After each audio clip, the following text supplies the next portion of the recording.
Viewers, as we speak, just like in some Western countries, India too is facing some economic stress. This is a natural outcome of the steps that were taken to deal with the fallout of COVID. Nonetheless, viewers, as was perhaps expected, inflation has spiked. Your daily budget has gone for a toss. Be it fuel or food or gas, you're paying a lot more. Retail inflation too has jumped to an 8-year high of 7.79%. This is clearly above the RBI's tolerance line, which is why we saw a hike in repo rates a few days ago. Many people said that the RBI reacted too late. They should have been on the ball earlier, but that's really an academic question. But what that has meant, of course, is a further scraping of your savings, because you're now going to be paying a lot more in your monthly installments as your loans go up. Add to that a persistently, how should one put it, concerning unemployment rate, the weakening rupee, and obviously, viewers, the fallout of all these trigger points, stress points. Then, of course, beyond the economic gloom, there has also been communal strife. All this taken together has led some in India to predict that if the centre doesn't dial down the allegedly divisive politics and focus on the real issues, India will soon go the Sri Lanka way. And viewers, you know what I'm talking about. If you've seen the pictures from Sri Lanka and you have watched Times Now's coverage, you will know that the island nation is in free fall. The people are beside themselves with anger and have taken to the streets. The metaphoric and in some cases real pitchforks are out. Conditions for a civil war are brewing. Let me take you through what some of these leaders have been saying. They've been saying, for instance, that the government is unshaken and unmoved. This is Jaiveer Shergill of the Congress party. And they are saying that this complacency is going to cost India. There are others who are saying, like Shashi Tharoor, Member of Parliament, a country against its own people can never prosper. Tomorrow, we Indians might regret falling in this trap, which is an allusion to the situation in Kerala, in Sri Lanka. Thirumavalavan, chief of the VCK, has come out and said what's happening in Sri Lanka is a lesson for us all. BJP, RSS trying to implement one nation, one culture like in Sri Lanka. They're deliberately doing this to distract the nation's attention from the real issues. Srinivas BV, Youth Congress President, says, will India suffer Sri Lanka-like fate? Dr. Ajay Kumar of the Congress, stop preaching on Kashmir files, learn from Lanka files. And it goes on. There are many Congress leaders. There's Mehbooba Mufti, who says India treading same path of hyper-nationalism, religious majoritarianism. What happened in Lanka should be a wake-up call for India. Y. Satish, leader of the TRS, today Sri Lanka, Rajesh Paksha, tomorrow India, Narendra Modi. If we remove ration, India will be just like Sri Lanka, says Akhilesh Yadav, Samajwadi Party chief. The list is long. Prashant Bhushan, similarity in decisions by leaders of Sri Lanka and India. Will the consequence of actions be also the same? Watch this space. So let's just ask some questions without delay. Of course, there are numbers, viewers, and there are statistics, and these statistics point to, as I said to you, economic stress. But there are also other statistics which show that India's economy is not in the dire straits that is being predicted. Of course, viewers, many people will say that statistics can be cut this way and that way to suit an argument. So, as I said, that's for the hardcore economists. But let's talk about perceptions, talk about what many people are saying is the collapse of the idea of India, a civil war-like situation. The NDA, of course, has come out and damned all the doomsdayers, saying that they are concocting all of this. They are maligning the country because overarchingly they want to target Modi. Modi is their target, but they don't mind if in the midst of all of this they also have a pot shot at India. So is India a victim of calumny? That's the basic bottom line question. And let's open this up. Let's open this up. And let me bring in Mr. Pavan Verma straight off. He represents, of course, the TMC. Now, if you were to go by the government's rebuttal, their rebuttal, Mr. Verma, is that the opposition is actually insulting Indian democracy by comparing the situation here to that in Sri Lanka. It's undermining the intelligence of voters.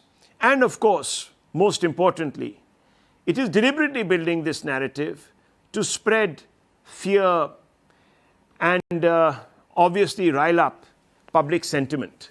How do you respond to this on facts? Thank you, Rahul. I don't think mechanical comparisons are apt. And I don't think situations in an island, small country like Sri Lanka with that of a subcontinent like India can be automatically conflated. So I think those differences will remain. Sri Lanka was an economy largely, but not only, dependent on revenues from tourism, which were hit very badly during the pandemic years.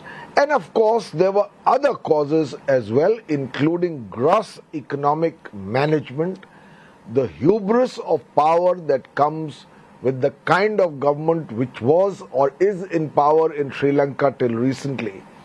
Those are other factors. So I don't think it's easily conflated. India is a long-standing democracy. India has, I think, the fundamentals of the economy, notwithstanding high rates and unacceptable rates of employment and inflation, are by and large on track.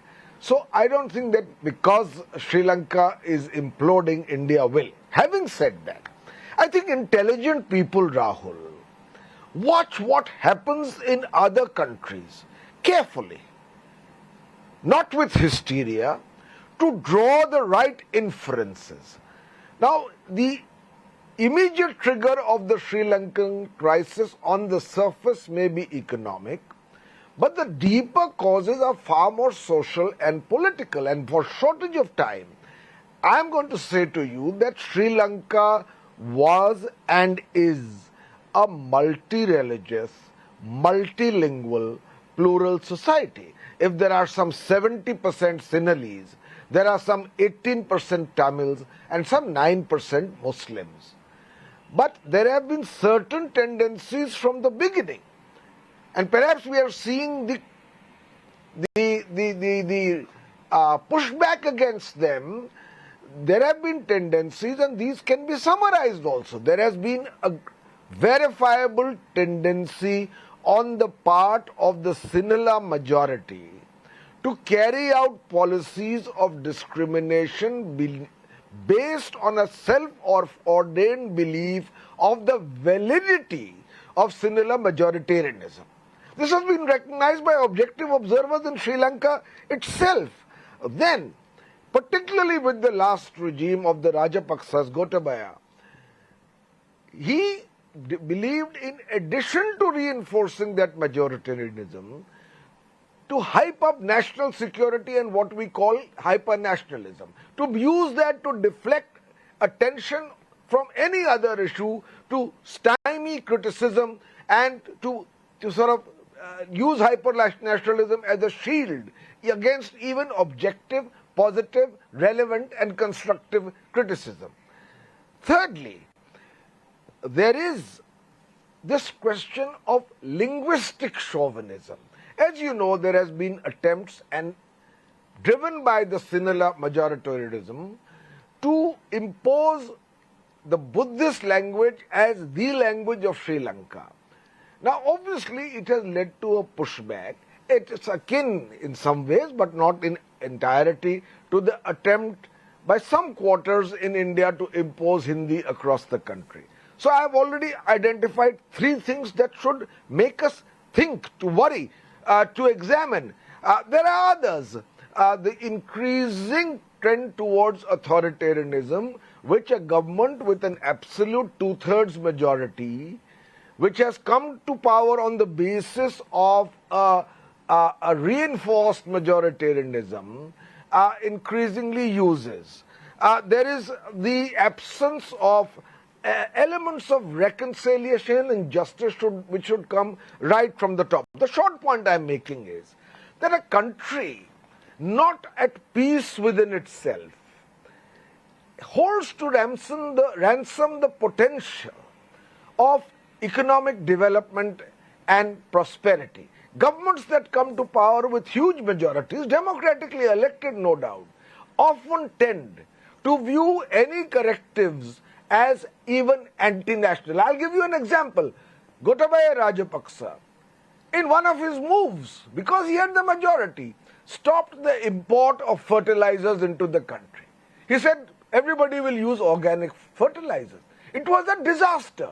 It killed the food, the tea and the rubber crops and led to a shortage of food. Now it was akin to demonetization.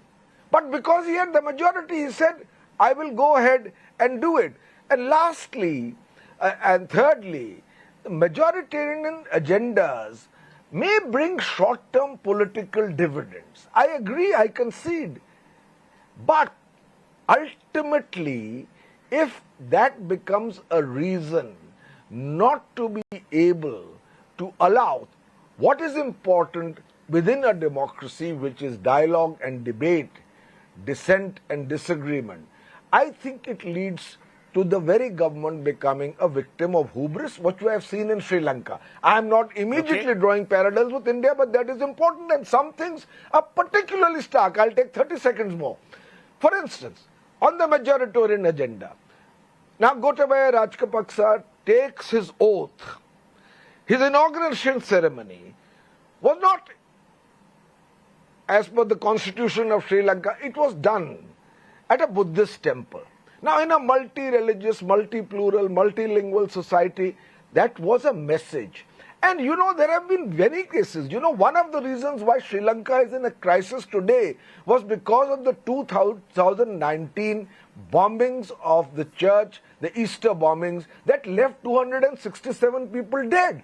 You have had Buddhist monks and their supporters in a chilling reminder of what happens to countries which pursue such policies, attacking mosques, Muslim neighborhoods, businesses with impunity.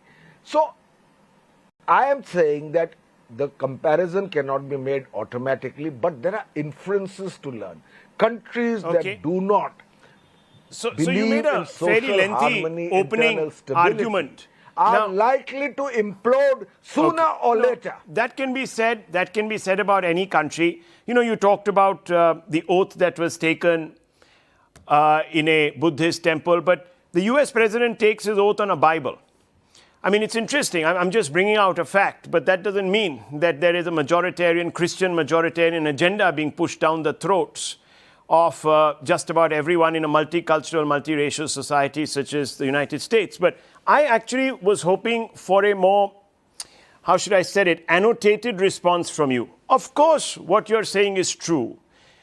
But give me example of one policy where Hindu majoritarianism has influenced the working of the government. I was hoping for something like that because Sinhala majoritarianism was expressly pushed through policies.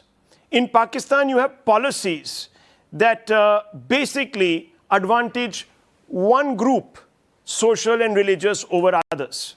So I was hoping for that example, but that didn't come through.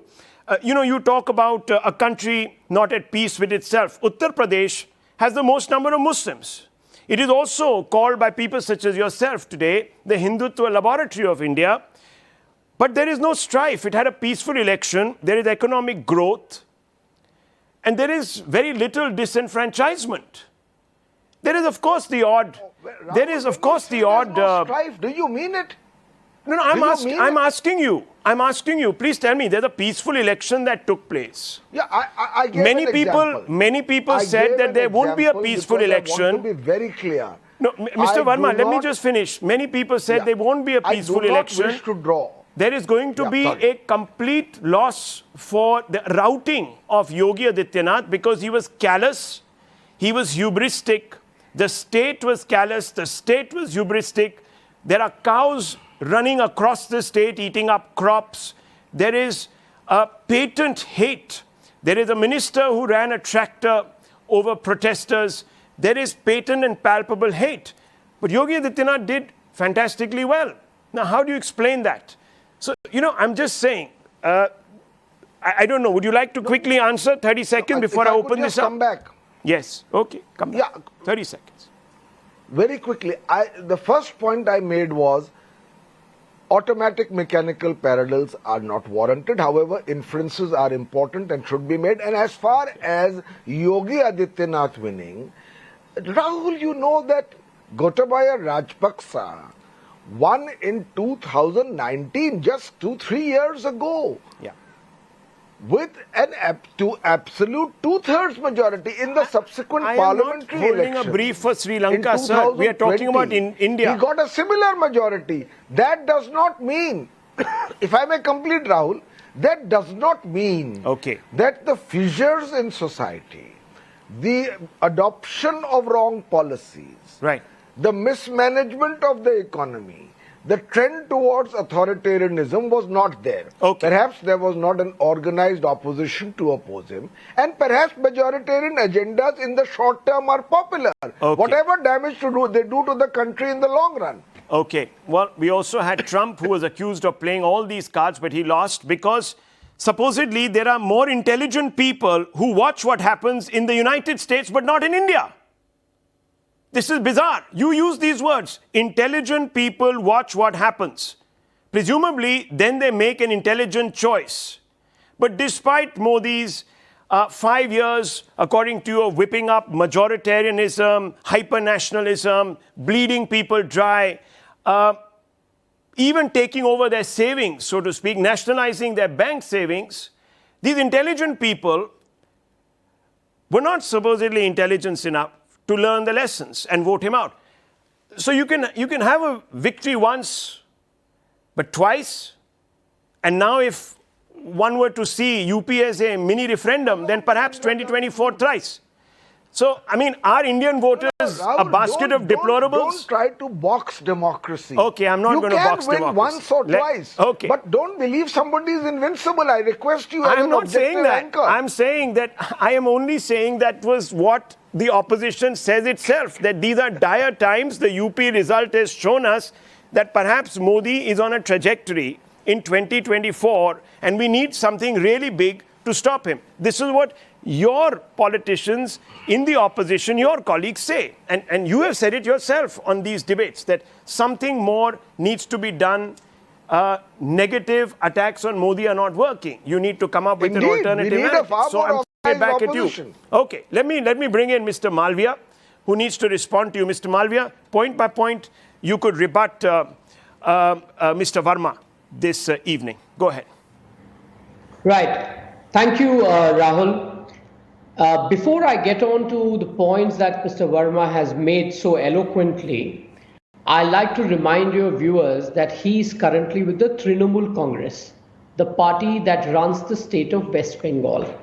Now, everything that he has said actually applies to the Chief Minister of Bengal and to the state of West Bengal, whether it is brazen minoritism, to the extent where the majority community is being brutalized, is being done in West Bengal with impunity.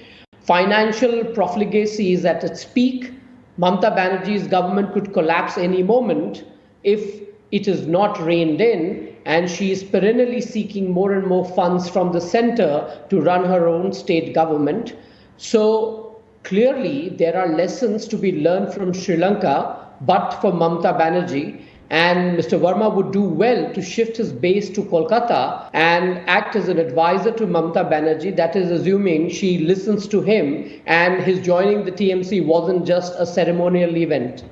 But having said that, look at the desperation of the opposition today in India. There is something happening in Sri Lanka, or for that matter, there's something happening in Pakistan, and they wish and hope that it happens in India because they don't have a reasonable case against Prime Minister Modi other than their hate for him. Now let's look at what happened in Sri Lanka. What is the root cause of the meltdown that we are seeing in Sri Lanka? Is it the majoritarianism that we have seen there, or is it the financial mismanagement?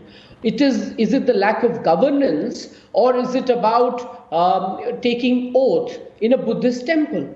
We've got to be able to make these distinctions very clearly. If you are going to spend more than what you earn, you're going to have a problem. If your GDP ratio is 111%, naturally you are going to have a problem. And it is not as if the Sri Lankan administration did not know about it. Several financial institutions, multilaterals, like the ADB and the IMF and others have been pointing out to the Sri Lankan administration that you are doing something that is not financially sustainable. The Gotabaya Rajapaksa administration won on the promise of deep tax cuts. Now, there were signals and alarm bells that were sent ringing in Sri Lanka saying that if you're going to do that and the government does not have money to collect and to spend on infrastructure, how is it going to do what any government is expected to do? But populism was the mantra that the Rajapaksa clan leaned on to win a mandate. Where do we see that happening in India? We have this new Guver, if you like to call him, Arvind Kejriwal phenomena in India, where everything is supposedly free. From Delhi to Punjab, his electoral success is predicated on freebies. Now, are we saying that we will see Delhi and Punjab go down the same route? Perhaps we will. We are already seeing broken roads and dilapidated health infrastructure in Delhi. Schools are non-functional. Teachers are not being hired because the state does not have money. Punjab is another state which is debt-ridden, and Arvind Kejriwal has come to power there on the promise of freebies there. So where is it going to end? Mamata Banerjee is another classic case. She has promised a certain payout to the women in West Bengal every month. And that is the reason why 11% more women voted for the Trinamool Congress. Perhaps the reason why she won that election despite running such a bad government. But now she does not have the money. If she goes out and borrows in the market, like the Sri Lankan government did, and kept adding on to their debt burden, naturally states like West Bengal and Punjab and Delhi will collapse. Will we have people like Mr. Verma go and counsel Mamata Banerjee that Sri Lanka is an example from where she should learn? I reckon not, because his position is largely anti-Modi and not anti-Arvind Kejriwal or Mamata Banerjee. Coming to the other larger point about the politics of it, as you pointed out in your comment, there is nothing that this government or this administration has done which actually tries to drive a wedge between communities. Every policy and program of the central government has been implemented without any favor. In fact, so much so that some of the schemes have the minorities as one of the largest beneficiaries. Now, if you insist that minorities must have the first right on the resources of this country, then it is not going to happen under this regime, and we are very clear about it. If you don't like that politics, that's your problem, but it does not mean that it is pushing the country down the path of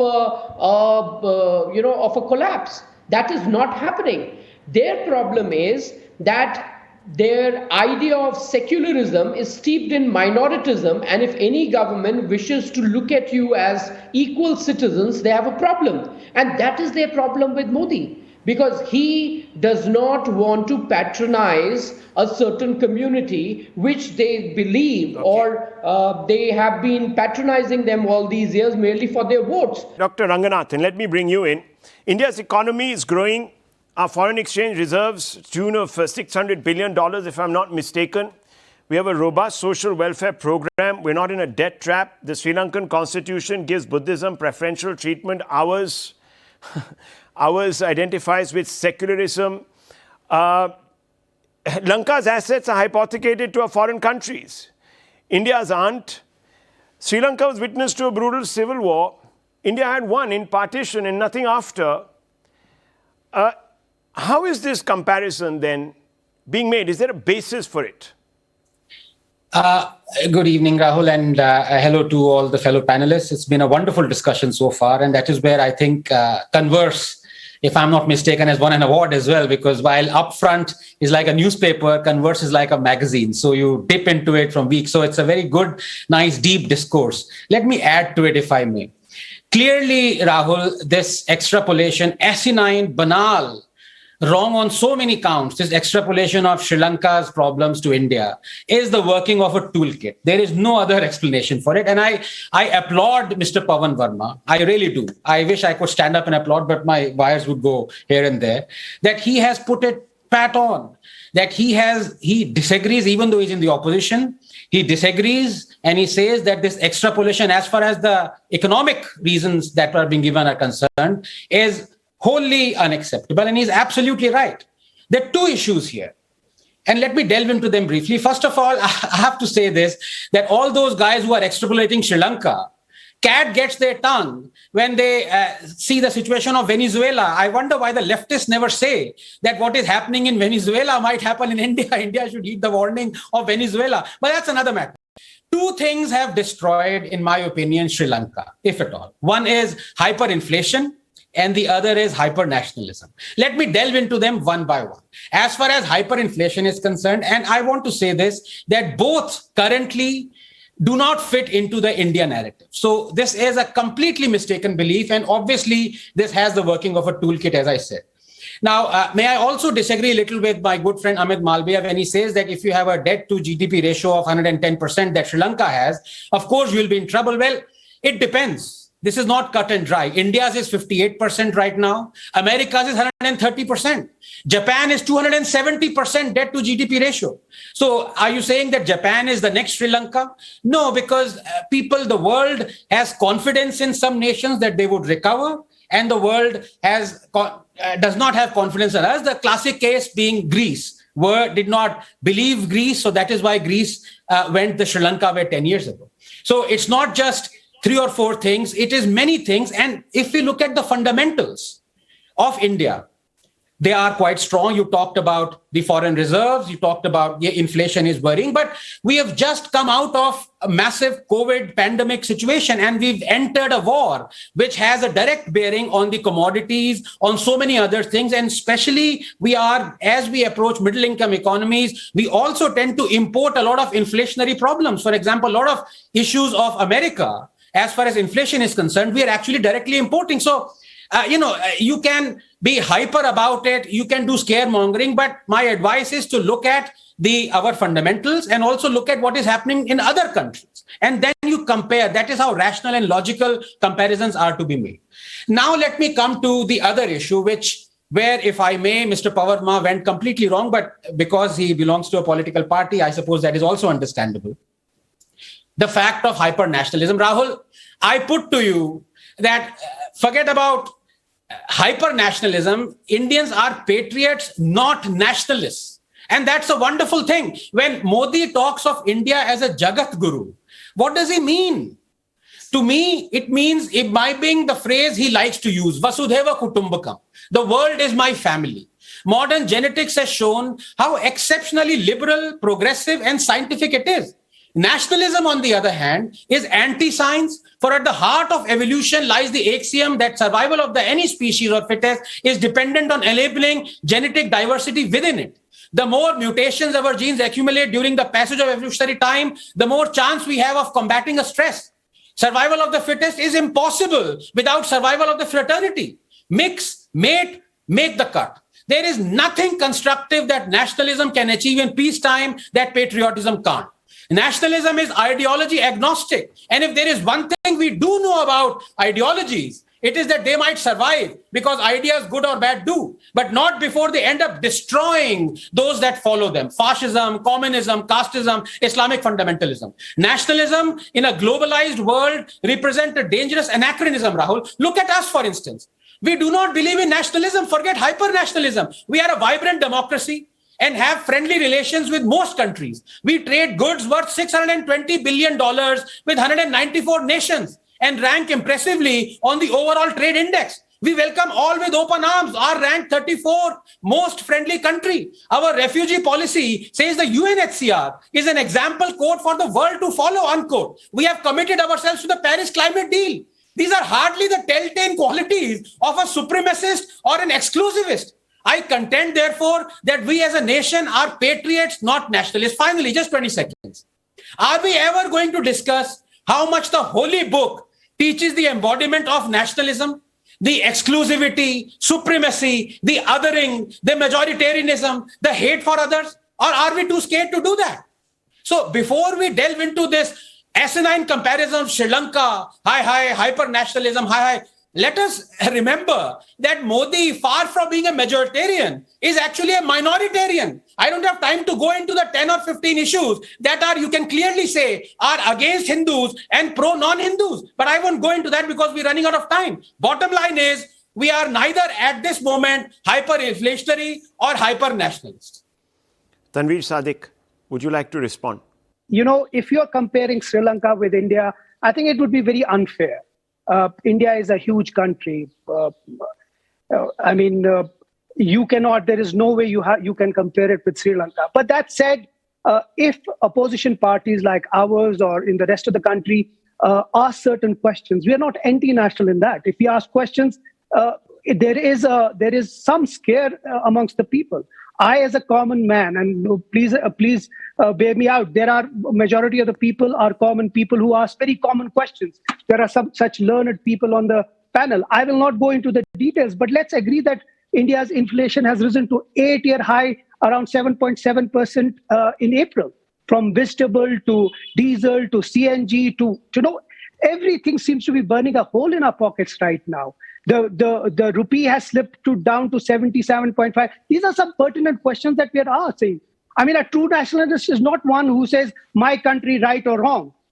It is somebody who says, my country, and I'll make it right. If I do wrong, I do wrong with the country. If I ask a question, I mean, today for BJP, conformity has become the new badge of allegiance. The head of the state does not have to carry a badge, a religion on his sleeve. Like the Prime Minister goes in Ayodhya and performs puja. That's not. The head of the state doesn't do that. The BJP government openly asserts the Hindutva and does not allow people to live their lives. They don't allow hijab. There are people from Delhi who say, because Shivratri, so Muslims should not open. These are some pertinent questions. I mean, for me, if I ask a question, I'm told that Hindustan mein rehna hai to Jai Shri Ram kehna. So these are questions that I would ask. If there is inflation, if there is a crisis in the country, I have all the right to ask. I have the right to ask why the same Prime Minister of the BJP, when it was UPA government, stood in his public rallies and used to say, every country is prosperous. Why should the dollar, why should the rupee slip to dollar? But today it is at a record high. Why can't I ask these questions today? Einstein once said that nationalism is measles of humankind. And by that definition, I think India is currently experiencing an epidemic of that. You cannot, just because somebody asks you a question and you label him anti-national, is not the way to treat this. You need to answer some pertinent questions, which a lot of people are asking. If somebody is comparing to Sri Lanka, like I said, it's wrong. But at the same time, there are some pertinent questions that need to be answered. But Tanveer Sadiq, let me just ask you, in Muslim majority Kashmir Valley, you're talking about people not being allowed to wear hijab, etc. In Muslim majority Kashmir Valley, Rahul Bhatt doesn't even have a right to life. Well, please ask BJP that. It's their government. The LG is their own. It is the duty of the BJP to protect Kashmiri Pandit. If you remember August 5, the BJP came out and said, look here, after August 5, the Kashmiri Pandits will have a respectable return. They will be protected. Everybody will go back to home. Today, it is the 6th killing in the last 1 year. This question should not be asked to me. It should be asked to the BJP that listen, after 4 years, you still have not been able to protect a single Kashmiri Pandit. Or let's just one more question. Not a single Kashmiri Pandit has returned back. Okay, so while you ask me this question, please ask this to the BJP. No. Let's first separate the wheat from the chaff here. There is an important issue about providing security not just to Hindus but to Muslims also. And our security forces, who are actually at the forefront, they are facing a warlike situation. But can I just ask you, in all honesty, because let's get to the wheat here, and the wheat is important. What is this that is killing Mr. Bhatt? What is it that is hunting him? What mentality is that? Is this a hate crime or not? You said targeted killings of Hindus. There have been, I think, if I'm not mistaken, and you can please correct me, 14 since 2019. I read that somewhere in my research. 14 since 2019. These are targeted, pointed killings at Kashmiri Hindus.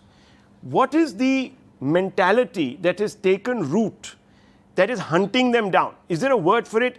Can I use the word Hindu phobia, Mr. Sadiq, or don't I have the right to use it? Just in the morning, I'll answer that question. Just in the morning, a boy named Riaz was killed in Pulwama. It is nothing to do with religion. But like I said, this question should not be towards me. It has to. No. 1 second. It has everything to do with religion. BJP. Because not me. The very it is very the duty valiant of the government to protect the minorities. Sadiq and bhai, not only minorities, majority as well. Sadiq bhai, let me tell you, the word that you don't want to use is Islamist fundamentalism. That kills more Muslims than it has killed Hindus in the Kashmir Valley. That's a fact. But it is intolerance. I will not deny in saying that these are terrorists. These are not terrorists. Nobody will condone these that. These are not people who are just... one second. These are more than terrorists. These are more than terrorists. They are flying the banner it is the duty of the government of a majoritarianism, which is killing and which has in fact been legitimized. Who holds talks? When in the one second, Mr. Sadiq, this is very important. Minorities are lynched. This is very important. Are killed. What is that? Can you please answer that? Which person? Can you name that? Can you put a word on that? 1 second. When minorities are lynched, killed. Which majoritarianism was brought Rahul, to book? No, 1 second. Mr.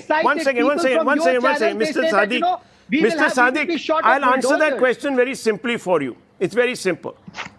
Fair enough. There are some Hindu madcaps, haters, what you want to call them, bigots, and call them whatever. One second. Let me finish. Let me finish, Mr. Sadiq. They go to jail. They are prosecuted by the Indian law. The rule book, whether it is under the BJP's Yogi's bulldozer, is thrown in their faces. Can you name me one? No, let me finish, Mr. Sadiq. Name me one Muslim. No, 1 second. One Muslim Islamist fundamentalist who has, I'm asking you this question. There's no two yardsticks. These are facts. I can name you several Hindus who are on the fringe, who have committed hate crimes, who are in jail. I just want you to name me one person who has gone to jail for the genocide of Kashmiri Hindus. Name me one person, please. Sir, all those terrorists who name me one person. Have been taken by law. Name me one person. Has Yasin Malik, who confessed, has Bitta Karate, who confessed, gone to jail? I'm asking you. Take its own course. No. There was no course. There was no law. It was never applied. They were turned into icons of tolerance by you. This is what I'm saying. This is hyper-nationalism. You don't want to listen. Hyper-nationalism. Why I'm saying is a crack at justice is today hyper-nationalism, and they talk about double standards. Okay. Let the law take its own course. Okay. Let me bring in Mohandas Pai. Let me bring in Mohandas. Fair enough, sir. Look, I know these are difficult questions because for certain people... It is a difficult question for you. You're not answering them. You answered every question I've said. Whether it is people that you hate like Nathuram Godse, whether it was Nathuram Godse that you hate and you call was a supremacist, he was hanged to death. Whether it was, you name the hate monger stewing in jail.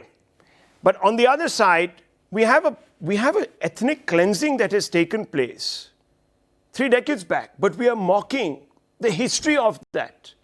We call it into question. Nonetheless, I don't want to get wrapped down. One second, I don't want to get wrapped up in the. Why don't the BJP decide that? Maybe. Why are you answering on their behalf? I'm not answering on them. I'm just pointing out certain facts, sir, since you brought them up. Unfortunately, and it's my job to put the facts out there. Facts. It's my job to put the facts out there. The facts speak a very stark language of selectivity. One second. Let me bring in Mr. Malviya. Quick responses to some of the observations that have been made by our panelists, and I want to bring in Mr. Mohandas Pai, who's been very patient, and Sanjay Jha, who's even been more patient. Yes, Mr. Malviya. Very quickly, I kept hearing the gentleman who spoke before me saying, ask the BJP, ask the BJP, ask the BJP. In the 1990s, when the genocide and the resultant exodus happened, the BJP was not in power there. Who actually targeted the pundits? Let's not speak over each other. It was a religious ethnic cleansing. Let's not make any mistakes. And if somebody says that what happened to the Kashmiri Pandit in the valley recently has nothing to do with his religion, then they are denying the fact that there is a problem in the valley, and the problem is of Islamic fundamentalism. And unless we look the problem in the eye, I don't think we can address the situation. Yes, people will be rehabilitated. We're working towards making the valley peaceful and bringing a conducive environment there, but the Muslims of the valley have an equal responsibility, because in the last 3 decades, they too have lost their families, their businesses, and their prosperity. They may not have been killed on the streets like the Hindus and the Pandits were. Mr. Pai, I want you to step in here because, I have statistics here, many statistics which I haven't been able to even bring out. So we've already established that perhaps economically we can't make a mechanical comparison between Sri Lanka and India. But on social indices, some people have sought to draw a comparison. We've had Mr. Sadiq, we've had Mr. Verma. Where do you step in on this point? Rahul, if I can answer that, Government of India released the data which said that Muslims make up 10% of the incremental employment in the central government compared to 5% in 2014. If you look at the data in higher education, Muslim enrollment in colleges has gone up by 7.9% for girls, 7.4% for boys over the last 7 years. If you look at all indicators, the Muslim community is doing very well. From the time of independence, when Muslims were 3 crore in the population of 33 crores, today they've gone to 20 crores, the highest growth for any community. So they're not an oppressed people in this country. They're a very pampered people in this country, except they become poorer because of minority appeasement and political parties favoring the religious leaders instead of educating them and giving them better benefits. Now all these politicians are trying to create these fake narratives about minorities getting oppressed, etc. Whereas this is the only country in the world where under the constitution, minorities get special rights, Muslims have their personal laws, and the most oppressed group of people in this country are the Muslim women who don't have the right to equality and the protection of Article 19, and people like Sadiq don't have the courage to stand up. So how do you compare us with Sri Lanka, a country which was torn asunder by a civil war, which has no foreign exchange reserves, negative economic growth, and a huge currency depreciation? Because $600 billion of reserves, we added $500 billion to GDP last year. This year, we'll add $300 billion to GDP. Even in the worst of time, any analyst could tell you our foreign exchange reserves may not come down more than $50 billion. We are in decent good shape. Our GST collections are going up. Last year, we had a record tax collection of 5 lakh crores more than the budgeted estimate. And the economy has done well. And we are spending huge amounts of money in infrastructure. Yes, we have high inflation. The world has high inflation because of oil prices going up. We have food inflation because of dislocation. There's a commodity inflation in the whole world because of supply chain inflation. All countries are in the same boat. The yen has depreciated by 20% against the dollar. 20% against the dollar. And these people are talking about the rupee, which has depreciated the least among all major countries by 3 or 4%. The euro has depreciated more against the dollar than the rupee. and we are seeing the pound depreciate more against the dollar. I think these people need an education in economic data before they come and talk and push some fake Sanjay data. Jha. Rahul, first and foremost, I want to draw a dichotomy here. Where the economics is concerned, India has a very strong foreign exchange reserves at the moment, which is really the bane of the Sri Lankan economy. And therefore, to that extent, because the external debt, which is external commercial borrowings or foreign debt, is not a big component of our debt, India cannot be compared in terms of its economic predicament with Sri Lanka. But the other part does require a more detailed scrutiny. And if some of the cheerleaders of the government, including my good friend Anand, who in fact went to the exaggerated eulogy of Mr. Modi by calling him pro-minority, clearly Anand has not heard about the Gujarat riots 2002, then if everyone believes that Indian democracy is secular, vibrant, well, I think good for all of us. I think, frankly speaking, all of us are intelligent people. I think we have a great exposure to public life. And if everyone thinks that there is no call for genocide of Muslims happening in the capital and outside with absolutely brazen impunity, if people believe that lynchings that, frankly, I used to, as a young guy, associate with the Ku Klux Klan in Mississippi becoming a reality in our modern society, if everybody thinks that's hunky-dory, well, be my guest. If everyone believes that today when people, young students in Bihar and UP had to attack trains to bring the attention of the government to the joblessness in India and everything is hunky-dory, so be it.